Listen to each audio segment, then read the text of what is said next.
Good morning, everyone.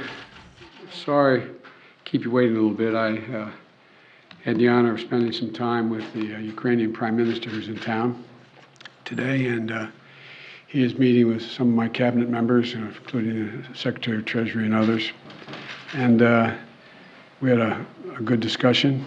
I've talked about what I'm about to tell you about today, as well as he was thanking the American people for their support, understands it's significant, and we talked about keeping everyone together in terms of Europe, the European Union, and others in the effort to stop Putin's brutality. But before I head out to the West Coast, I want to quickly update the American people on the latest steps we're taking to support the people of Ukraine and to hold Putin accountable for his brutal and bloody war. Russian forces have retreated from Kyiv, leaving behind them a horrifying evidence, and you've seen it, you reported it, your folks. And by the way, I don't say this often, but I think we should give enormous credit to the folks with your agencies that are on the ground in Ukraine, in these spots, and they're really, I've spoken to several of them, we owe them. But uncovering these evidences of their atrocities and war crimes against Ukrainian people is so clear to the whole world now. Now they've launched and refocused their campaign to seize new territory in eastern Ukraine. And we're in a critical window now of time where they're going to set the stage for the next phase of this war. And the United States and our allies and partners are moving as fast as possible to continue to provide Ukraine the forces that they need, the weapons they need, the equipment they need, their forces need to defend their nation. Last week, I signed an $800 million package of security assistance to Ukraine that included new capabilities like artillery systems and armored personnel carriers, equipment that is responsive to Ukraine's needs and tailored to support the intensified fighting in the Donbass region, which is a different war than in other places because both topographically it's different. It's flat, it's not in the mountains, and it requires different kinds of weapons to be more effective. Today, I'm announcing another $800 million to further augment Ukraine's ability to fight in the east, in the Donbass region. This package includes heavy artillery weapons, dozens of howitzers, and 144,000 rounds of ammunition to go with those howitzers. It also includes more tactical drones. In the past 2 months, we've moved weapons and equipment to Ukraine at record speed.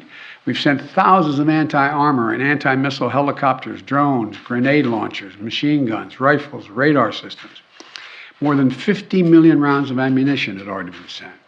The United States alone has provided 10 anti-armor systems for every 1 Russian tank that's in Ukraine, a 10-to-1 ratio. We're sharing and will continue to share significant timely intelligence with Ukraine to help defend them against Russian aggression. And on top of this, these direct contributions from the United States, we're the outfit facilitating the significant flow of weapons and systems to Ukraine from other allies and partners around the world, like the S-300 long-range anti-aircraft systems that Slovakia recently transferred to Ukraine. We are getting them in there. We won't always be able to advertise everything that our partners are doing to support Ukraine and its fight for freedom, but to modernize Teddy Roosevelt's famous advice, sometimes we will speak softly and carry a large javelin, because we're sending a lot of those in as well. But we're not sitting on the funding that Congress has provided for Ukraine. We're sending it directly to the front lines of freedom, to the fearless and skilled Ukrainian fighters who are standing in the breach. You got to admit, must be amazed at the courage of this country, the resolve that they're showing, not just their military, but the average citizen, men and women, young men, young women as well. It's, the sustained and coordinated support of the international community, led and facilitated by the United States, is a significant reason why Ukraine is able to stop Russia from taking over their country thus far. Every American taxpayer, every member of our armed forces can be proud of the fact that our country's generosity and the skill and service of our military helped arm and repel Russia's aggression in Ukraine, to beat back Putin's savagery that tried to seize Ukraine's capital and wipe out Ukraine's government. The Battle of Kyiv was a historic victory for the Ukrainians. It was a victory for freedom, won by the Ukrainian people with unprecedented assistance by the United States and our allies and our partners. Now we have to accelerate that assistance package to help prepare Ukraine for Russia's offensive that's going to be more limited in terms of geography, but not in terms of brutality. Not in terms of brutality. Combined with our recent drawdowns, it will ensure a steady flow of weapons and equipment into Ukraine over the next few weeks. However, with this latest disbursement, I've almost exhausted the drawdown authority I have that Congress authorized for Ukraine in a bipartisan spending bill last month. In order to sustain Ukraine for the duration of this fight, next week I'm going to have to be sending to Congress a supplemental budget request to keep weapons and ammunition flowing without interruption to the brave Ukrainian fighters and continue to deliver economic assistance to the Ukrainian people. My hope is, and my expectation is, Congress would move and act quickly. And I want to thank the Congress, Democrats and Republicans, for their support for the people of Ukraine. Our unity at home, our unity with our allies and partners, and our unity with the Ukrainian people is sending an unmistakable message to Putin. He will never succeed in dominating and occupying all of Ukraine. That will not happen. In addition to bolstering Ukraine's resistance on the battlefield, we're also demonstrating our support for the people of Ukraine. Today, the United States is announcing that we intend to provide an additional $500 million in direct economic assistance to the Ukrainian government. This brings our total economic support for Ukraine to $1 billion in the past 2 months. This is money the government can help use to stabilize their economy, to support communities that have been devastated by the Russian onslaught, and pay the brave workers that continue to provide essential services to the people of Ukraine. You know, these past weeks have seen a terrible human cost of Putin's ambition for conquest and control. Approximately two-thirds of all Ukrainian children have been displaced from their home. More than 5 million Ukrainians have fled their country. It's an absolute outrage. The idea this is happening, approaching the second quarter of the 21st century, is just, Last month when I was in Europe, I announced that the United States would welcome 100,000 Ukrainians so that we share in the responsibility of supporting Ukrainians fleeing Putin's war machine. We've already welcomed tens of thousands of Ukrainians to the United States, and today I'm announcing a program, Unite for Ukraine, a new program to enable Ukrainians seeking refuge to come directly from Europe to the United States. This new humanitarian parole program will complement the existing legal pathways available to Ukrainians, including immigrant visas and refugees processing. It will provide an expedient channel for secure legal migration from Europe to the United States for Ukrainians who have a U.S. sponsor, such as a family or an NGO. This program will be fast, it will be streamlined, and will ensure the United States honors its commitment to go to the people of Ukraine and need not go through our southern border. We're also continuing to ratchet up the pressure on Putin and further isolate Russia on the world stage.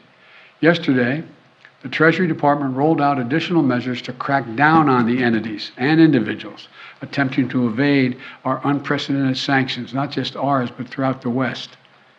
Today, I'm announcing that the United States will ban Russian-affiliated ships from our ports, as they did in Europe. That means no ship that sails under the Russian flag or that is owned or operated by a Russian interest will be allowed to dock in a United States port or access our shores. None. This is yet another critical step we're taking in concert with our partners in the European Union, the United Kingdom, Canada, and further to deny Russia the benefits of international economic system that they so enjoyed in the past. We don't know how long this war will last, but as we approach the 2-month mark, here's what we do know. Putin has failed to achieve his grand ambitions on the battlefield. After weeks of shelling Kyiv, Kyiv still stands. President Zelensky and his democratically elected government still remain in power. And the Ukrainian armed forces, joined by many brave Ukrainian civilians, have thwarted Russia's conquest of their country. They've been bolstered from day one by an unstinting supply of weapons, ammunition, armor, intelligence from the nations of the free world, led by us, the United States.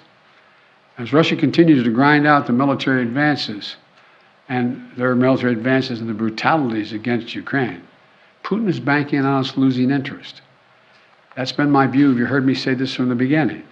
He was counting on NATO, European Union, our allies in Asia, cracking, moving away. He's betting on Western unity will crack. He's still betting on that. And once again, we're going to prove him wrong. We will not lessen our resolve. We're going to continue to stand with the brave and proud people of Ukraine. We will never fail in our determination to defend freedom and oppose tyranny. It's as simple as that. So again, I want to thank the American people. Thank the American people for their support of the Ukrainian people.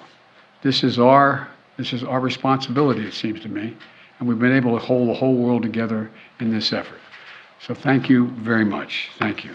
I'm going to take just one or two questions. I got a plane to catch. What does Putin claiming control over Mariupol mean? How significant is that? Well, first of all, it's questionable whether he does control Mariupol. One thing for sure we know about Mariupol, he should allow humanitarian corridors to let people on that steel mill and other places that are buried under rubble to get out, That's what any head of state would do in such a circumstance.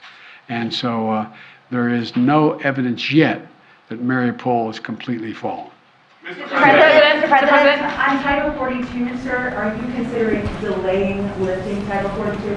No, what I'm considering is continuing to hear from well, first of all, there's going to be an appeal by the Justice Department, because as a matter of principle, we want to be able to be in a position where if in fact it is strongly concluded by the scientists that we need Title 42, that we be able to do that. But there has been no decision on extending Title 42. Thank you. Mr. President, how long can the U.S. maintain the level and pace of this military support for Ukraine? Well, we have the capacity to do this for a long time. The question is, are we going to continue to maintain the support of the international community and keep the pressure on Putin to prevent him from overrunning the country, number one, and number two, make sure we continue to maintain the economic sanctions, which over time, and we're beginning to see it, are devastating their economy and their ability to move forward. So the most important thing right now is maintain the unity. So far, so good. Thank you very much. How much money are you going to ask for in the supplemental? How much money in the supplemental?